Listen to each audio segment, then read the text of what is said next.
back to the Rhodes Pod. What's the Skinny podcast? It's been a while. We've been on a busy December schedule and coming off the holiday break, and got back into the podcast action. And we haven't done a basketball one yet, so I found an old friend, Pat Lewis, who is the Penn State DuBois women's basketball coach. And they are off to a 6-3 start, getting ready to start the second semester schedule here in a few days in January here. And he has a roster filled with District 9 natives. Of course, that led to a very good discussion.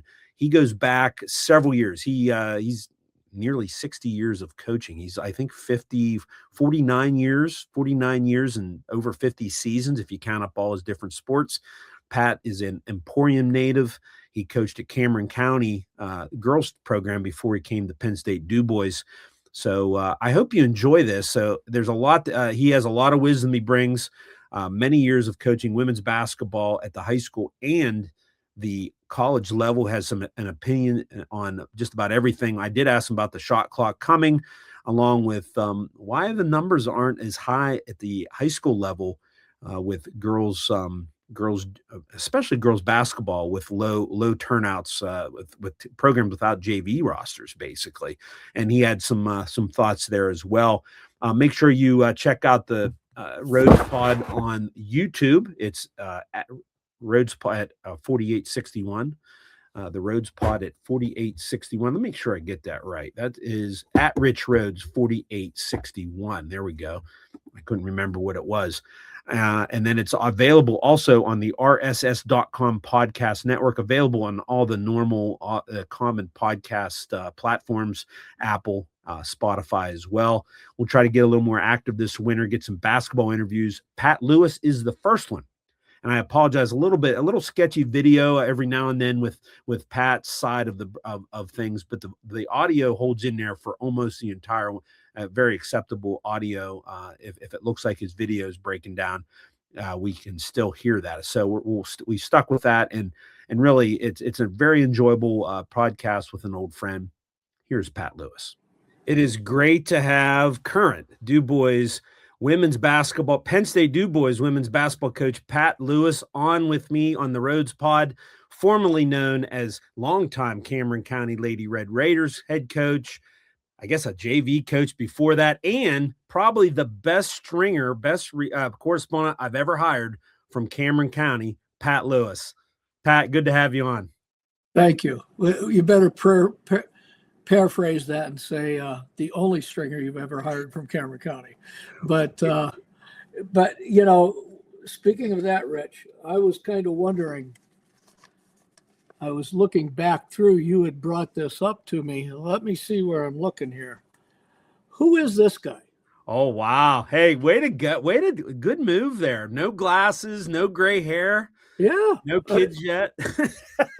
Kind of looked about 15 years old there. Oh, wow. It's good to see you're saving clippings of your favorite sports writer. I'm pretty happy that somebody's actually doing that. Pat, it's good to have you on, and we have talked so much over the years. We go back a long way, and we're talking about late 90s, early 2000s, even before that, where we spent hours on the phone chatting and talking basketball. And guess what we're going to do today? We're going to talk basketball. Okay, sounds good. Good.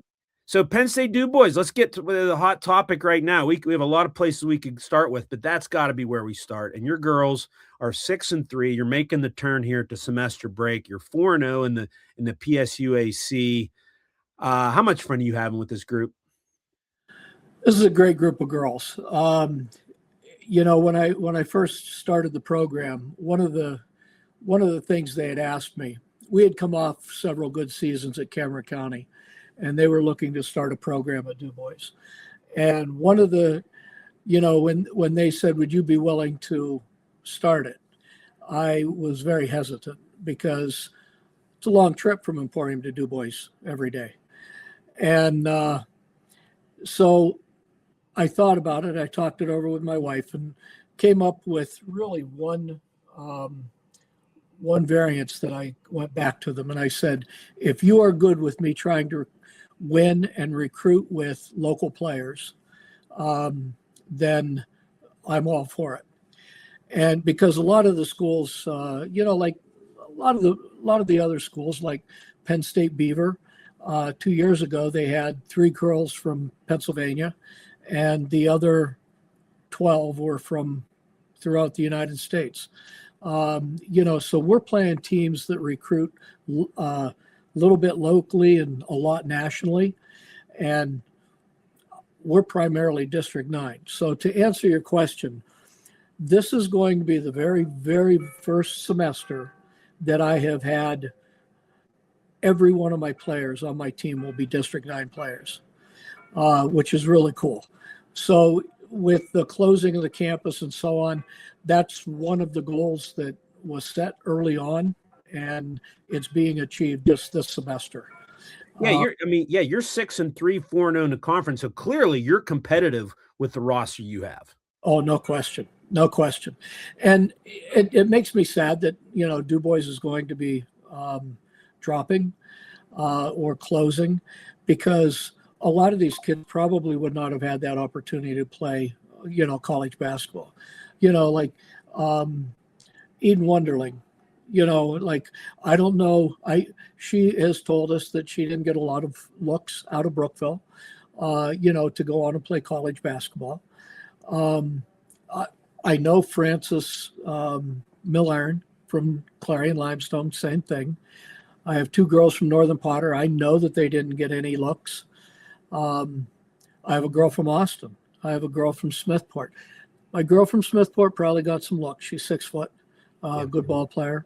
Well, you can say the name. That's Hungerville, right? Yeah, Elizabeth Hungerville. And then obviously from Keystone, Natalie Bowser. Now, Natalie, she got a lot of looks for a lot of reasons, not only basketball, but softball. But for the most part, we have a bunch of kids that just work hard. And that's what makes it even more gratifying as a coach. And I just got our grade results from the first semester, and our team grade point average is 3.65.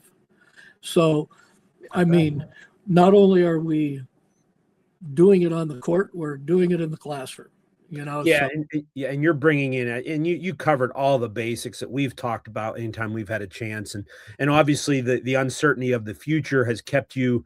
I always see you in the gyms during whenever you could get out and watch some of these kids play. And I remember you coming down and seeing and watching Eden Wonderling and Frances Millarn's. That's a girl that I covered over her years at CL.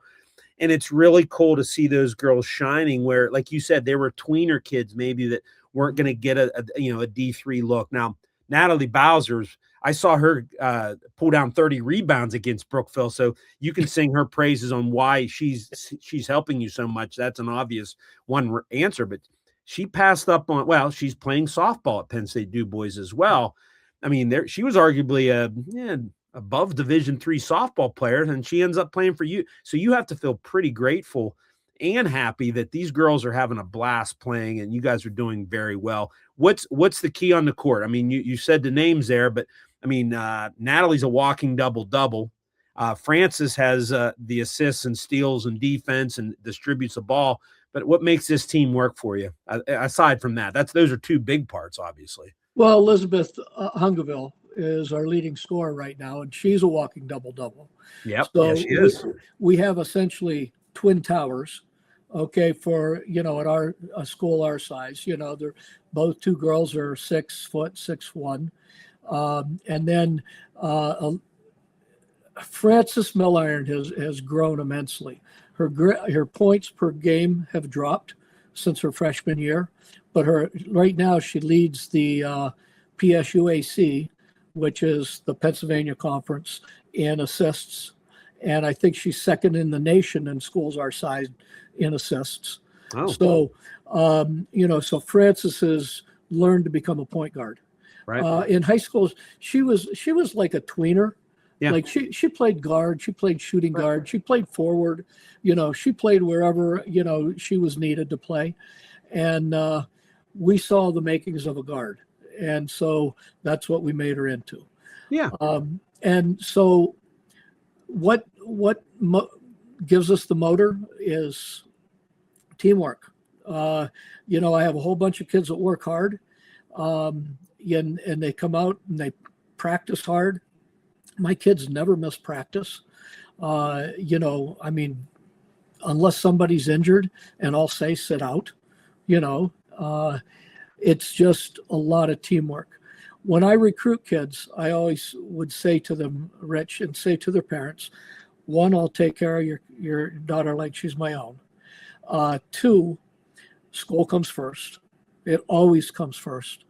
And I'm not that old hard school coach where, no pain, no gain. I mean, that's ridiculous. I'll treat them well. And they enjoy playing because of that. In the 19 years that I've been there, I have never had a player quit mid-season. I've only had 2 players that did not continue until their time was done. The 2 that did not, one just, said, Coach, I'm worried about my grades. I need to get into this next level at Penn State, Maine, and I have to have a 3.4 or whatever. And at that point, she had like a 3.3, and said, I need to spend academic time towards that. That's fine. Right. I understand that. Right. But it says a lot saying that we've never had anybody quit, in 19 years. And, yeah, go ahead. No, yeah, I mean, and that is a great atmosphere, a great culture to have, especially in the situation you have. And then you went into this semester with 4 girls averaging double figures. The other one being Eden Wonderling, like you mentioned. She has quite the motor, as we saw in Brookville for her years here. But the other one that you don't have back though is senior Shannon Shaw, who's from Tyrone. You mentioned big time 3-point shooter. You won't have her back in her 11 points a game. So that gives you an 8-girl roster to finish out the season. How do you feel about that? And how confident are you on making some noise here as the season finishes out with, some conference tournament, trying to win a title? It makes it demanding. However, one of the things that we have to look at is Shannon Shaw has been a phenomenal player for us. She's leaving with 958 career points. She finished her career with 252 3-pointers. Her last game of the semester, she had 7 threes in the game. She has a school record 9 threes in a game, 2 different games. She was just like a microwave that could just go off. However, she had a lot of injuries, through her career. And we always had another girl that would step in. And last year at the beginning of the season, she didn't play pretty much most of the first semester. Shannon Shaw did not. And we had a girl by the name of Rebecca Martin from Northern Potter. Right. And Rebecca is a good 3-point shooter. When Shannon came back second semester, Rebecca, became our 6th man off the bench. So now that Shannon's gone, Rebecca is going to step right into that starting role. She started 14 games last year, so we have a good fill spot. She's a really good player. And as far as having 8 players, 9 players are good, because at our level, at Division I, you have money. Okay, players get money, and right. And you put in all this hard work, and even if you don't get playing time, you're getting money. Division II, you're getting these scholarships, same thing. Division III and USCAA, which we are, which is equivalent of Division III. Yeah.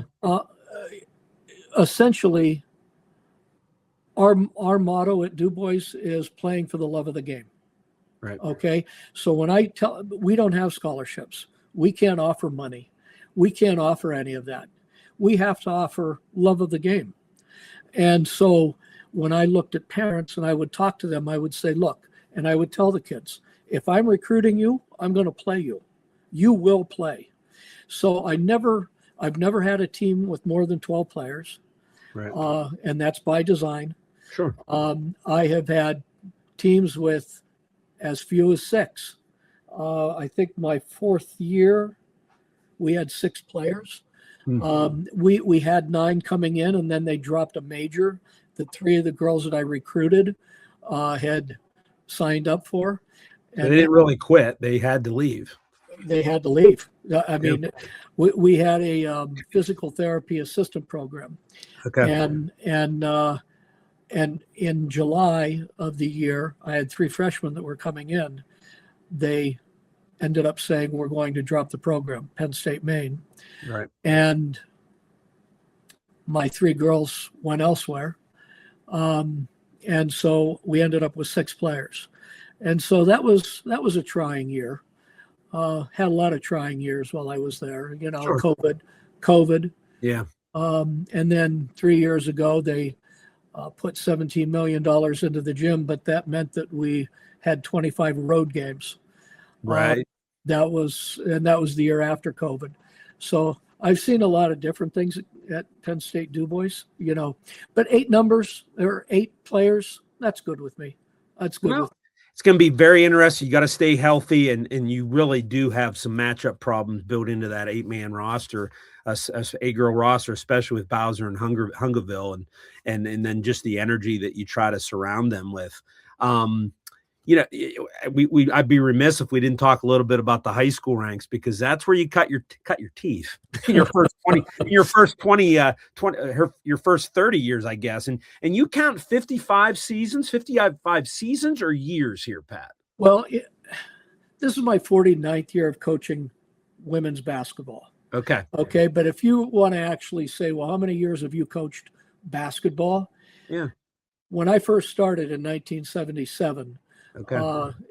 And I will tell you, when I first started, there were still two teams that still wore skirts, Right. skirts and, for basketball games. But anyhow, when I started in 1977, girls in District 9 played in the fall.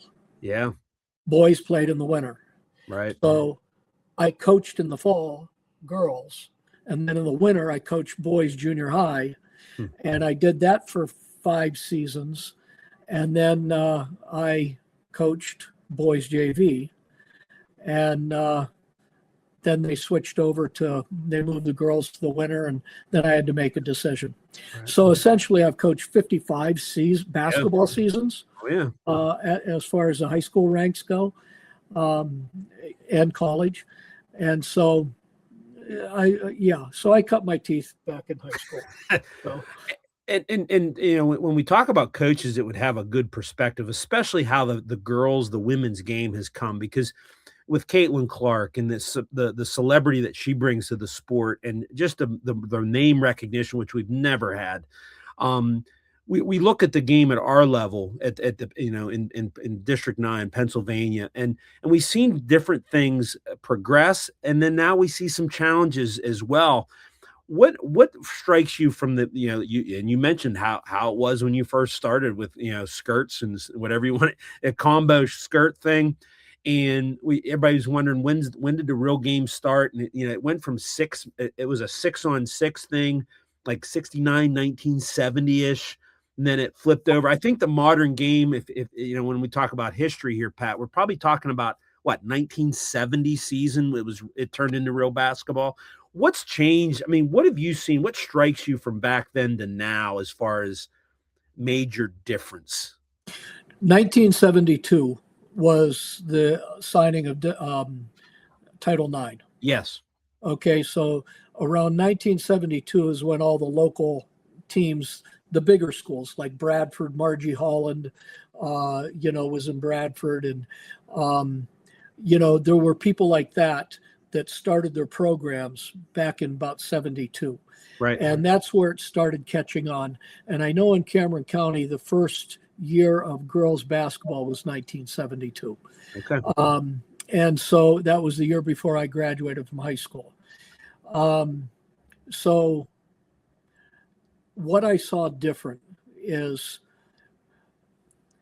it sounds terrible. The men, not a lot of men wanted to coach women's basketball. Sure. Because it was beneath them, so to speak. Sure. It was a cult. We had to have a culture shift for a big part of the time in the 70s. Exactly. I mean, like you would go to a girls' basketball game. I remember sitting through a girls' basketball game when I was a senior in high school, and I think the final score was 7-6. I mean, it was just unbelievable. Well, when I graduated from college in 1977, I was offered a teaching job at Cameron County, but they said you'll have to teach second grade, which I was the first male elementary teacher in Cameron County's history. Wow. Low elementary. Right. And they said, but we also need you to coach. And I said, what? And they said, women's JV basketball. And I went, oh my. And I said, is that based on whether I'll get the job or not? And they said, it'll have a strong bearing on it. Quite honestly. And so I said, okay, I will do that. And so I started, and it was frustrating because there were good athletes out there, but they didn't have the training. They didn't know how to dribble. They didn't know how to shoot. They didn't know. And so you're getting them too late by the time you're in the senior high, right? Yeah.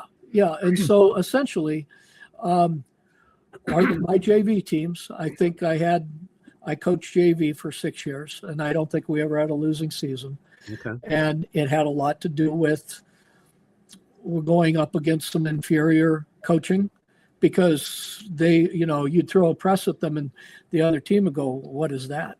Right. I mean, it was that I don't want to say prehistoric, but that, far basic. behind. Yeah. Basic, you'd throw a man-to-man at somebody and they had no clue to what to do with it because it was all zone. Girls would play zone. So anyhow, what did I see different? I saw that, grow. I saw players start becoming skilled. I saw by the time I was in my third or fourth year, I started seeing some other good coaches get in there. Tony Flint from Port Allegheny, not Ron Haskins. Doesn't matter. Right. There were starting to be better coaches right. taking on the girls' roles. Right. And Margie Holland, who ended up being a phenomenal coach. So we saw better coaching, right. the change in the ball. Oh, okay. Yeah. Initially, the girls used the guy's ball. Right. They switched to a smaller ball. That would have been the mid 80s, Pat, right? I was in high school. That was around 83, 84, 80, yeah. Right in there. I agree. And then the 3-point shot followed up, I think, in 86, maybe 87, 88. Okay. And so that came along, and girls, I think that some of the best pure shooters I've ever seen have been females, in all honesty. Like this Shannon Shaw, I mean, she's one of the best shooters I've seen. Okay. Just good shooters. I had a good 3-point shooter by the name of Jen Rogers, who was really good, when I was at Cameron County. Long range shooters. Right. But bottom line is the change of the coaching skill level, then the basketballs were more appropriate to hand size and, better ball control, got rid of the jump ball. Okay. Because the jump ball made everything so slow because in guys, if you and I go after a ball, one of us is going to rip it away. Right. In girls, it'd be tussle. So game gets stopped, jump ball. There used to be 25 jump balls in a girls' basketball game. Oh yeah. It was crazy. Yeah. And so that has changed the game. Possession. Well, the alternating possession. You're mentioning the alternating possession rule, which was early. I would have been in early junior high when they started that. They got rid of the jump ball. Yeah. Yeah. Yeah. Somewhere around, 90, 94, something like that. When were you in junior high? Yeah. Yeah. Early 80s, 83, 84, 82, somewhere in there. Okay. Well, the jump ball, it was somewhere around the 3-point line because we actually used to have all kinds of plays coming out of a jump ball. I bet. Like right now at the college level or high school, I have 3. Yeah, I have 3 plays. Okay. But in high school, there were so many jump balls. We had a bunch of different plays for jump balls, you know? Yeah. And now, we see the shot clock coming, and all I can say is it's about time. Okay. All right. So that's a good thing, because that was one thing I was going to bring. We'll start right here, and I want to jump into some current issues that we're running into. But with the shot clock, it's going to be 35 seconds in 2 or 3 years, I think, and schools are going to take a while to get technologically updated, get some wiring in the clocks. I always felt, here's my opinion. You've been running with the shot clock here now for 19 years. My thought was, the shot clock in the women and the girls game at the district level is going to be fairly inconsequential until maybe some high profile games where both teams can handle the ball. Otherwise, you're not going to see much at all. And the big games that really jump out is when a really, really good team plays a really good team that can control the ball, and now they can't stall it. We see that in the boys' side at the high school level in district, or in the state, way more than I think we've ever seen stall games on the girls' side. But tell me what else. And you said it's about time, so you have a very definite opinion on how. And again, I feel that it's not needed in a lot of cases, but I will certainly admit, if the other levels are going to have it, let's get in the high school game, and the kids are going to get used to it. Sum up your opinion on this, especially at the high school level, what you think we're going to see and why it's so good for the game. Well, I mean, spectator wise, it's good for the game. And that there are some very, very talented ball handling boys teams out there. Like Ridgeway has always been phenomenal at, being able to maintain control and taking the air out of the ball. Where so in a girls game, even without a shot clock right now, girls are averaging, if I were to throw out a number, I'd say between 35 and 45 points a game in a high school game, whereas like we average almost 70. I think we average 72 maybe this year. And right. It's, we don't stall the ball. We come down with a rebound and we take off, and you're playing 40 minutes. So there is a little bit of a time adjustment there on that. Oh, average. yeah. But for the most part, spectators, that's huge.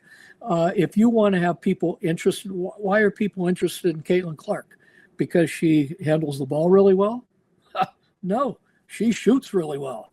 I mean, she fires every time she touches the ball, you want her to shoot it. And so spectator wise, I think that it subtracts some of the coaching that might be involved in some ways, like as far as, how do we defend a stall ball game? Right. How do we initiate a stall ball game? So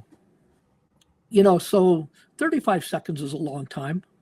I mean, you can still go down and run 2 different plays and still have time to get up, but you can't go down there and go 2.5, 3 minutes, 4 minutes without a shot being taken. Right. And which the fans find, I would say boring.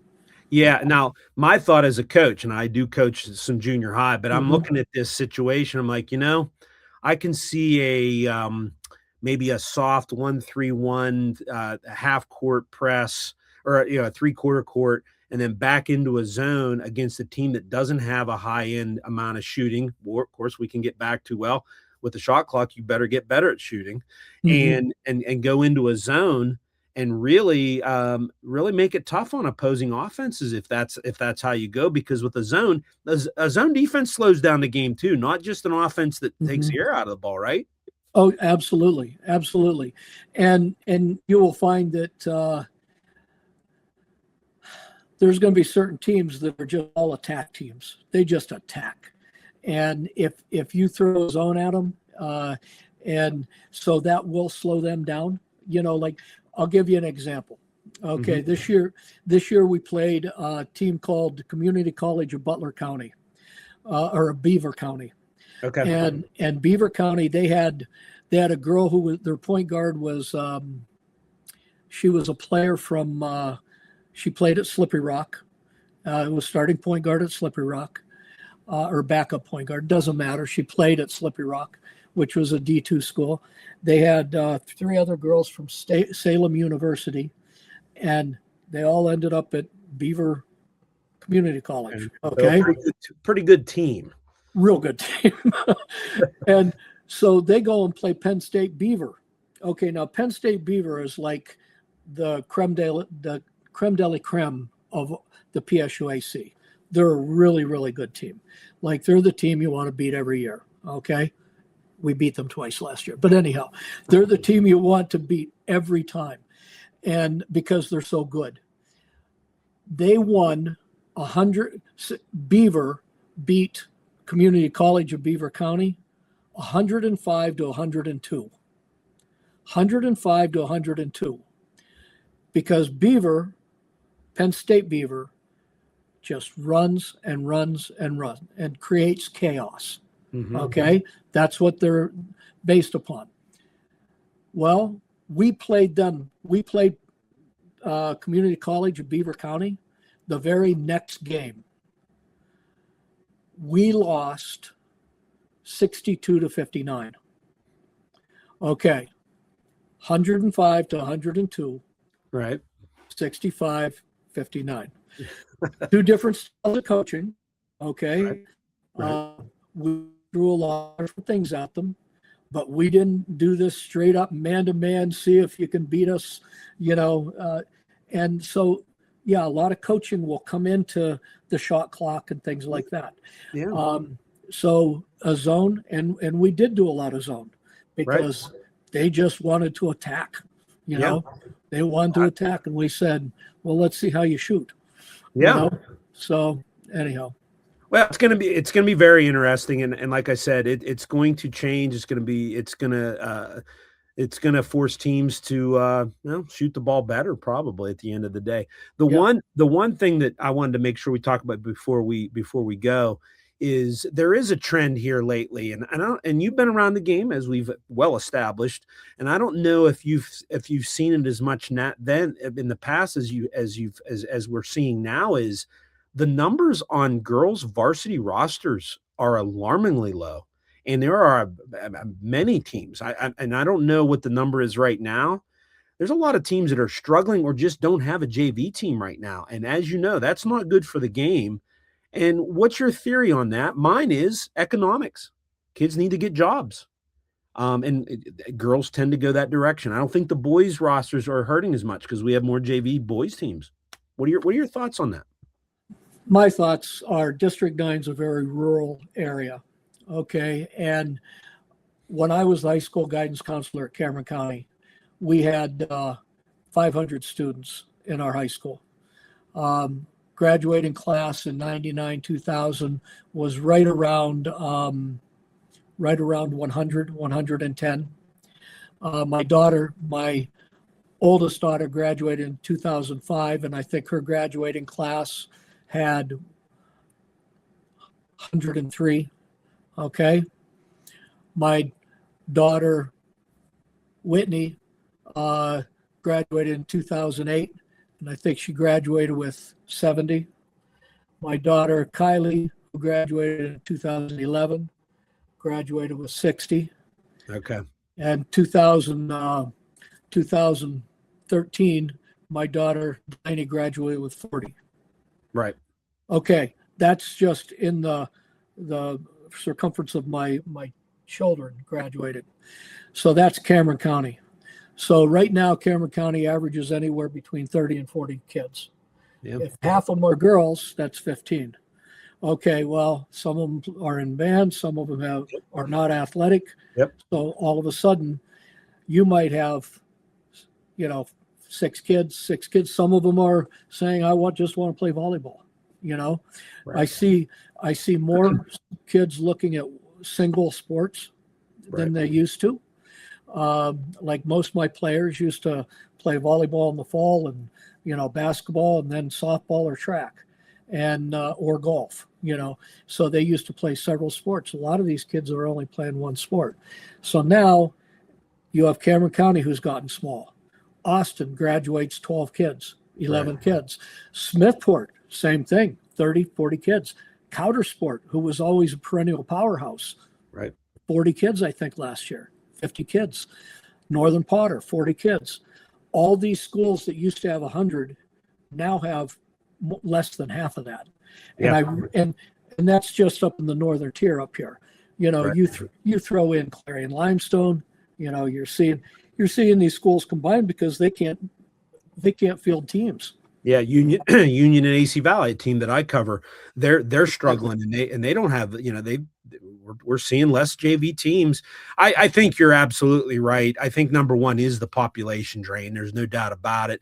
And then economics, as I said, kind of plays into that kids. Well, maybe instead of 3 sports or 2, I'm going to do 1. And then specialization's a factor in there. Like you just said, they want to be good at 1 rather than spend time 3, because they got to work the other 6 months or something like that. I think it's a combination. You're right, Pat. And I guess that problem is going to stick around as long as we have less people in the schools. Yeah. I mean, and that's just going to be an issue that's going to be there, but I would say that's it. And that's what really made it so difficult. Actually, like, that's what makes me so proud of my girls basketball team I have right now. This semester, and we got way off. This semester, I'm going to have every player on my team is from District 9. Yeah. Every player. And that's what made it really hard recruiting, because I really, really wanted District 9 players, and you would see me in the gym, but one of the reasons, if you ask Natalie, why did you come to DuBois? Because we were at her games all the time. Yeah. Like, either Scott or I would be there. And that's assistant head coach Scott Creighton. I guess I'm glad you brought that up. Scott has been a big help to you. I don't know how long he's been with you. I think since the beginning, right? No, Scott's been there 7 years. Okay. Yeah. Okay. He's been with me 7 years. I believe it's been 7 years. Okay. Because he was coaching it, if you remember, DuBois High School. DuBois, yeah. And then when he had stepped aside, then he came with us. I did a bunch of arm twisting because Scott's been a good friend of mine for ages and ages. And I said, come help me. And he said, no, I'm done. And I said, no, you're not. And I said, just come and be a volunteer assistant. So then my first year, he was my volunteer assistant. Then the next year, he was a paid assistant. Then the next year, I said, you have a new title. You're going to be Scott Creighton, head of recruiting. And so, so I put him in charge of recruiting coordinator. There you go. Then, and he earned it, so then I said, I went to Ken Nellis, my boss, and I said, Ken, is it okay? Is there anything against if I were to name Scott associate head coach? And because he deserves it, he's a great guy. He's one of my best friends. And so Scott's our associate head coach, and we're so similar. It's unbelievable. It's actually kind of scary how similar it really is. We laugh about it a lot. The girls make fun of us. And it wouldn't be wrong if you had different styles, because that can work as well. But Pat, we could go on forever. I think this is a good place to wrap it up. And really, you want to talk about District 9 native and really,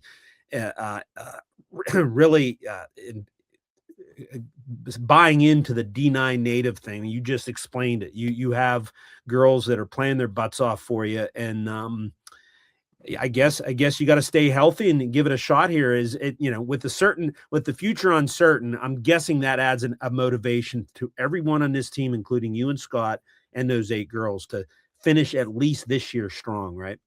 Exactly. And I would like to mention last year was the first year we achieved one of the major goals. Actually, right here. Awesome. This side. Yeah. I don't know if you can see it. Explain what it is. Okay. We qualified for the national tournament last year, which was the first time ever for our program. And that's our goal again this year. We have a really, really difficult. We have played a really difficult schedule so far. We're 6-3, but we lost to Jamestown Community College in overtime. We lost to Community College of Butler County by 3, and we lost to a team out of Queens, New York City, Berkeley College. They're ranked 9th in the large school divisions, or I'm sorry, 8th in the large school divisions in the USCAA. We lost to them by 3. So our 3 losses are by a total of like 6 points. Our second semester, our first 4 games, the teams we play have a combined total record of, I think it's 36-13. So we have a really 4-game stretch that's going to be really, really tough, but we'll have to see what we can do. And our main goal is to try to go back to the national tournament again. So well, I wish you luck, Pat, and appreciate your time here. Like I said, we can talk forever, and it's just going to be fun to see how your season ends. Thanks for being on the pod, man. Before I close out, I watched your moments with Joe Beimel. Yeah. Okay. It was a good podcast. And you probably didn't know that I had a bobblehead made of myself. Oh, okay. And so I'd like to share that since Joe. Absolutely. Beimel, he's a pro athlete and everything, but anyhow, I had this, they had me, I modeled for this and it came out really good. And so anyhow, you tell Joe Beimel, he's not the only person that's had a bobblehead named after, Yeah. So, okay. All right. I'm sorry, Rich. I had to do that. That was good. That was good. Hey, okay. Good luck the rest of the season, Pat. Thanks. Okay. Rich, it's always a pleasure. You're a true junkie and a lifer like I am. And that's appreciated. So thank you for inviting me.